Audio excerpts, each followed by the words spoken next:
Assalamu alaikum students. I hope you all are fine. This is the continuation of our previous lecture. In previous lecture we studied about alkanes, which are saturated hydrocarbons. Now in this lecture we will study what are alkyl radicals and how they are formed. Alkyl radicals are the derivatives of alkanes, means they are derived or formed from the alkanes. Alkanes and other hydrocarbons are considered to be parent organic compound, and all other compounds are derived from the hydrocarbons. So how these alkanes are derived from the alkanes, alkyl radicals are derived from the alkanes. They are formed by the removal of hydrogen atom from an alkane.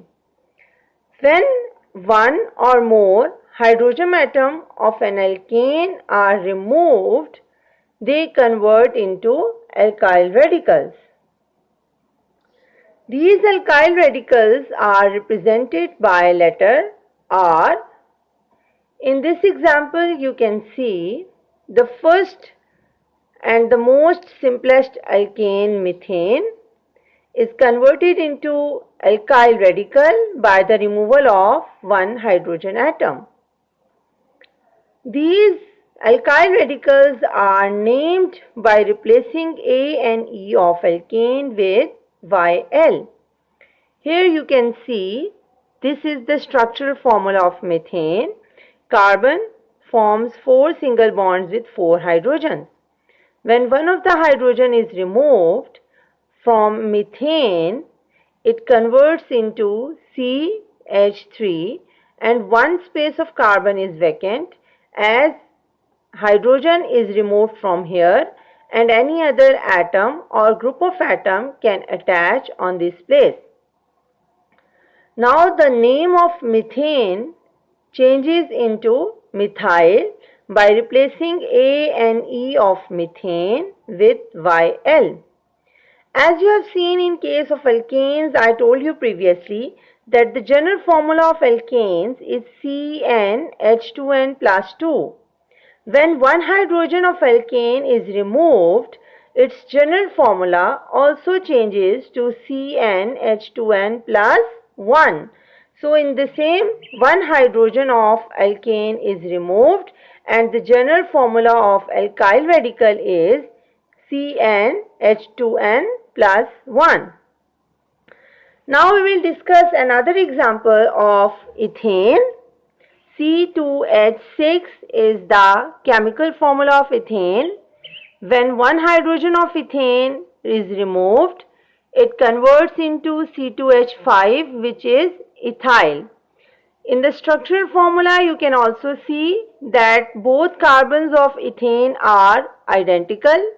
So we can remove hydrogen from any of the carbon, and when one hydrogen of ethane is removed, it converts into ethyl radical CH3, CH2 with one dash or one vacant space, which shows that hydrogen is removed from here and any other atom or group of atom can attach here. Similarly, we can also make the alkyl radicals of other higher alkanes. Now here you will see how propane is converted into propyl radical. Molecular formula of propane is C3H8. Its condensed formula is CH3, CH2, CH3. Now what is the structural formula of propane? We will write it. It is carbon, 3 carbons forming 3 single bonds, and every carbon is forming single bonds with the hydrogens to complete its tetravalency. Now in case of propane, you can see this is the terminal carbon and this one is also terminal carbon. Both carbons behave as the same. So the hydrogens attached with terminal carbons are known as terminal hydrogens. So the hydrogen attached with terminal carbon is known as terminal hydrogen, and the hydrogen attached with central carbon is known as central hydrogen. In case of propane, we have two types of hydrogen, terminal hydrogen and central hydrogen. So we have the possibility to remove terminal hydrogen or central hydrogen. Let's see what happens by the removal of terminal hydrogen. Now when terminal hydrogen from propane get removed, what will happen? The rest of the structure of propane remains same, only the structure on this carbon changes as the hydrogen from the terminal carbons removes. So what will be the structure of propyl radical? CH3, CH2, and the third carbon with two hydrogens and one vacant space. So this type of structure will form when the terminal hydrogen of propane is removed. As this simple structure of propane is known as normal propane or N-propane, the propyl radical will also known as N-propyl radical.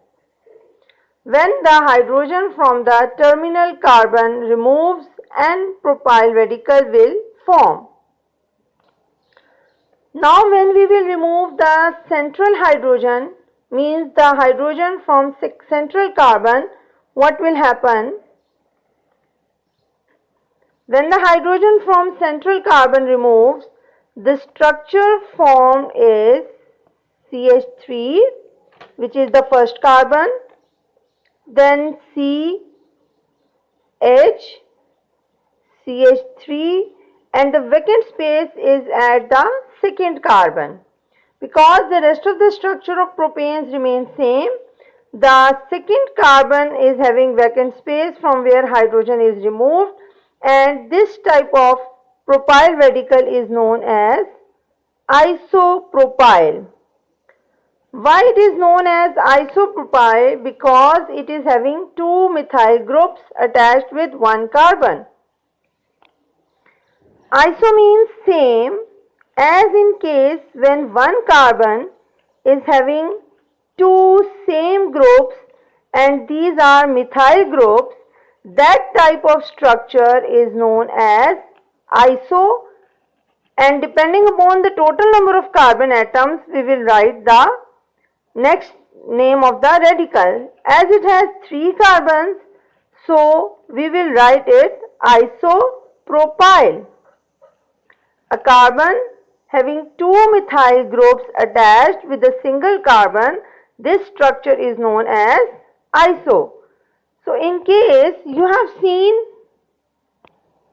when the hydrogen from terminal carbon is removed, means terminal hydrogen is removed, it results in the formation of normal propyl radical, whereas when hydrogen from central carbon is removed, it results in the formation of isopropyl radical.